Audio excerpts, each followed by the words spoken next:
Roger Stone here. Every day you wait, your money loses value, but gold and silver don't follow those same rules. American Sovereign Bullion gives you access to a nationwide wholesaler network, helping you secure aggressive pricing on real physical metals. Call 844-272-2428 now to get your free gold and silver guide to learn how to protect your wealth with physical gold and silver, delivered right to your door or with a gold IRA. Visit asbgold.com. That's asbgold.com for your free gold and silver guide today. This is the big story yesterday. Miss Israel walks into a bar in Williamsburg, and who's sitting there but the wretched, vile anti-Semite that is New York City's First Lady, Rama Dawaji, the mayor's wife. So I reached out to all my buddies, Emily Austin, Ghazal Mizrahi, till I finally tracked down Miss Israel. Her name is Melanie Shiraz, and she's joining us live, which is very nice. Right now from somewhere unknown. I'm not going to give away where she is because you're crazy, you people out there. So, Melanie, good morning on this Wednesday morning. How are you? Hey, how are you? I'm doing great. Thank you for hopping on this morning, and thank you for agreeing to do this. It's a big story here in New York, and now it's all over the internet as well. So, yeah, it is. It's a big deal. So if you wouldn't mind, well, first of all, you were Miss Israel last year. Are you still Miss Israel? Yes. So Melanie Shiraz, Miss Israel 2025 through 2026. I still have a couple months left. Couple of months left. Okay. And is Miss Israel like an annual thing? So somebody else next year? Is it 2 years? Yeah. How long do you hold that title? It's annual. It's annual in every country. Okay. And where in Israel do you live? I'm curious. I live in Tel Aviv, but I've actually been in the U.S. for the last 2 months because I got stuck because of the war, and then I ended up embarking on a speaking tour. So I've been doing that for the last 3 weeks. Yeah, I know you had a big speaking engagement here in New York just a couple of days ago. That's why you were here, and that's why you ended up in this cafe in Williamsburg. Now, did you know about that place? Did somebody recommend that to you? Why did you end up in that specific cafe? So what brought me to New York was that I was hosting the Consul General and the Consulate of Israel in New York's annual Independence Day celebration, which was a very big event. And a few hours before that, I just decided I wanted to go have a coffee, have breakfast before I have to get ready for the event. So no, I just walked out of my friend's apartment that I was staying at, saw this cafe, thought it looked cute, and started sitting, having my coffee, my breakfast, and maybe 10 minutes after that, none other than Rama Dawaji walks in. And not only does she walk into the same cafe as me, she actually sits right next to me on a bench. You can't make this up. You can't make this up. Yeah. I said to myself, like, what are the odds? Like, there is definitely a reason that this is happening. I don't know if I believe in that kind of stuff, but there's no way I'm going to let this girl sit next to me right now, and I'm not going to tell her anything. All right. So obviously you're well aware of what she did in the past, liking the graphic images from October the 7th. Okay, you're aware of all that. But initially, it seemed like, Melanie, that you were okay with at least engaging in some conversation. Was this a strategy by you to make her feel comfortable and then go after her? How did the whole conversation start?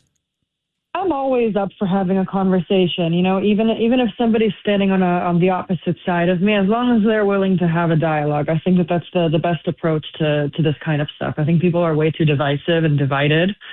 But I did know that obviously she has a pretty strong sentiment towards Israeli for God knows what reason. And so I decided to first ask her for a picture just to kind of gauge what vibe she was going to be in. So I introduced myself, said my name is Melanie, and I asked her for a photo, and she took a photo with me, and she was very, very nice. And then as we were taking the photo, I told her, I'm actually Miss Israel. Oh. And I saw saw the expression change, even though I have to say, I mean, this is part of her job as a public figure these days, I guess, but she did stay polite and cordial, but you could very distinctly see the body language change. And so I noticed this, and I told her, listen, I have to say I'm very disappointed in the things that I have seen you posting or endorsing, but part of my role as Melanie and as Miss Israel is to engage with people in productive dialogue, and I would be happy to have a conversation with you. Now, you know, I think that for the wife of a mayor, like the right response would have been anything, but she kind of brushed me off and smiled awkwardly. And then I asked her, since I gauged this disinterest from her, I asked her, have you ever met an Israeli before? Have you ever gotten to speak to an Israeli directly before? And she once again kind of brushed me off and said, yeah, I have many Israeli friends, which I struggle to believe. Oh, my God. And so I just wanted to see, like, would she have taken a photo with me had she known who I was? And so I asked her, hey, I didn't like the way this one turned out. Do you mind if we get another one? And she said, no, I think that's enough. and so, and that was pretty much it. So, I'm not the kind of person that aggressively just opens up my camera and starts talking at people. I figured I would get her consent, but yes, it was a very, very interesting interaction, I will say. Wow! So when she walked in, Duwaji, you recognized her right away? Right away? I did, but I was just thinking to myself, like, what are the odds that this girl is sitting right next to me? Like, there's no way. Yeah. But she also looked so much like the photos or like the persona that they try to present about her. She came in with her little sketchbook or notebook or whatever it was. She had like wired headphones.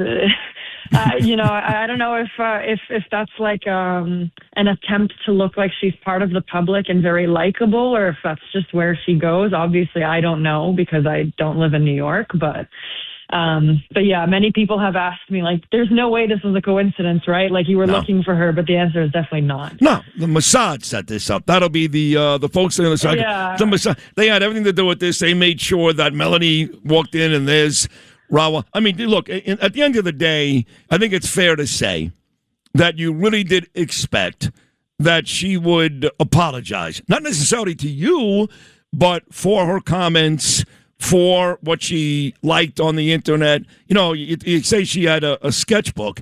She's also involved with a lady in these children's books that also hates the Jews. Very, very public with her anti. Yeah, so everything she does, everything this woman does centers around hating Jewish people. If she would have said to you, Mel, listen, I don't feel that way. That was a long time ago. That doesn't go away. But at least try to make some type of explanation. Don't you think that would have gone a long way? Oh, definitely. I mean, she publicly apologized I think it was a few weeks ago. And obviously, I think she was forced to, because the style of rhetoric that she was found endorsing just kind of reached a new low or a new extreme. But, when I told her, I was very, very nice and very cordial. Honestly, I was, I was really trying to not antagonize her, because I thought, like, this could actually be a very interesting and potentially very productive conversation. So I told her, look, I have to say, in all honesty, I'm disappointed in the content that I have seen you endorse online, but I would still love to have a conversation with you.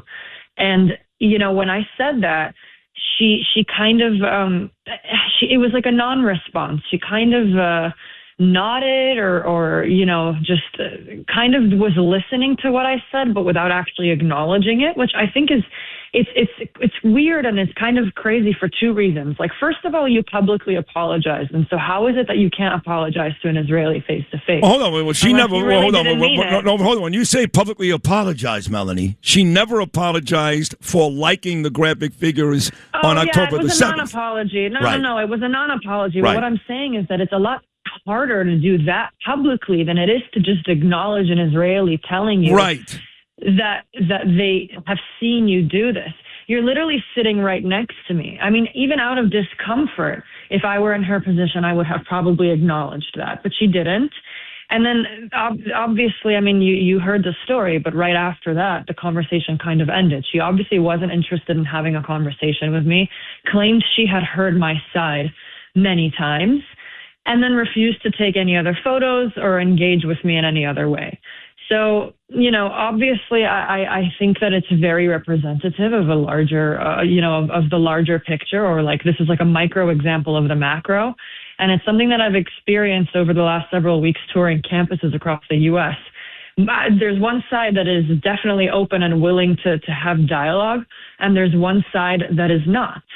And you can even see it in the style of protests that are going on. Never have I seen an Iran protest, against the IRGC, or a pro-Israel protest get as nasty as the Palestinian protest. That's right. You're 100% right. You're 100% right. It's very clear that there's a lack of willingness to have any amount of productive dialogue on one side. No, it was just sad to see, because this is the mayor's wife. This is not only it's not only like a mayor's wife, it's the mayor of New York City. Like there are so many Jewish people in New York City. So it's very disheartening to me to see that that's the approach in one of the most high density Jewish populations in the world. Well, I live here, and I spend 5 days a week and 20 hours a week talking about the mayor, and he's an evil, anti-Semite, Jewish-hating, anti-cop, anti-capitalism, anti-everything guy, and his wife and him are perfect. Focusing on Jews was the first thing he did when he came into office. That's right. No, that doesn't surprise anyone. So. That's right. And you talk about speaking on campuses.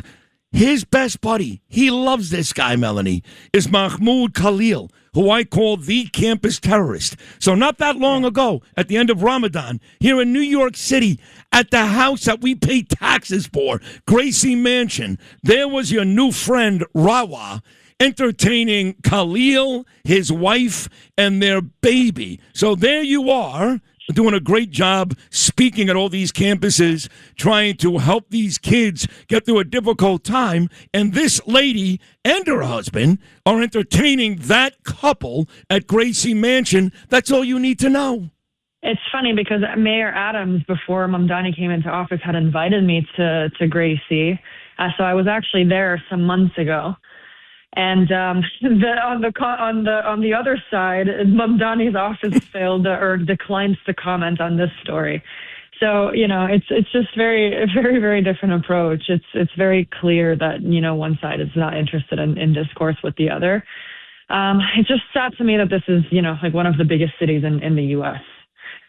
Is sad. So when you're in, I have a lot of friends in Israel. I go back and forth now a bit. I'll be going back again in June to the Waldorf Astoria to speak at the JNS.org Summit, International Policy Summit. They make a big deal the last night, Melanie. They get me and Bibi and Mark Levin and Mike Huckabee, a whole bunch of big-time folks, It's a great time. I've gone back now 4 times since the war started in 2023, and I love the country, and I met a million friends. So my WhatsApp, for example, every day I get 25 messages on my WhatsApp from Israelis, and most of the messages are about Mamdani. A lot of my friends who moved from New York that now live in Judea and Samaria, they live in Jerusalem, they live in Tel Aviv, Haifa, Netanya, they can't believe that we elected, not we, but New York elected this anti-Semite and his horrible wife to run this city. I'm sure you're one of them. Unfortunately, a lot of Jewish people also elected him, and I know. It's a phenomenon that I've seen, especially across campuses. I think it's young people that think that just because they align with more progressive values, they have to vote Democrat no matter what, and they for them like that party and some people in that party are do no wrong. I've heard people justify things like Jewish people justify things that Mamdani has done that, stripped protections for Jews in New York. And it's just very, very sad for me to see that, because I think that those Jewish people have no awareness of what's really going on. I think if they did, they would be a lot more scared. They'd be pissed. Last one. You are Miss Israel. That's not a small thing. That's a big deal. And all the guys on my show want to know, what are some of the perks you get being Miss Israel when you go home? Oh, I got a lot of anti-Semitic comments on my my DMs. It's funny. Somebody sent me the picture of you and Rawa in the Brooklyn Cafe a couple of days ago, and they titled it "Beauty and the Beast." You were not the Beast. No comment. But I will say, I've kind of gone rogue in my role, because ideally, a Miss Israel or a Miss USA or a Miss anything should be focused on, kind of more like pageant-related things. Now, I knew from the moment I entered this competition that I wouldn't have that luxury, and that's actually the reason why I entered Miss Israel. I'm not a pageant person at all. I'm like the opposite of it. I have a motorcycle and I do tech. Like, it's really, it's not like my space, but I recognized it as an opportunity, or identified it as an opportunity to advocate for Israel. And so everything I've done has kind of been out of scope of my role. I think it's a very critical part of my role and what makes it important today. But, had I not decided to do that, probably you wouldn't even hear about me, and I would be doing a couple fashion shows and that's it. But I think that as Israelis, we don't have that luxury, nor is that something that's interesting for me. So, in terms of benefits, I'll say it's come with a lot of challenges, but the main benefit has been being able to do that and really being able to reach a lot of people. I think that's been extremely fulfilling, as difficult as it's been at times. Ah, good for you. God bless you. You're terrific. You really are. Maybe one day you could be the next woman prime minister since Golda Meir. How about that? Run that place. You can run that joint, can't you? You're not the first to say. I'm sure I'm not. No, you really are great. You're terrific. And I love the fact that you did all this just to be an advocate for Israel, and your voice does matter.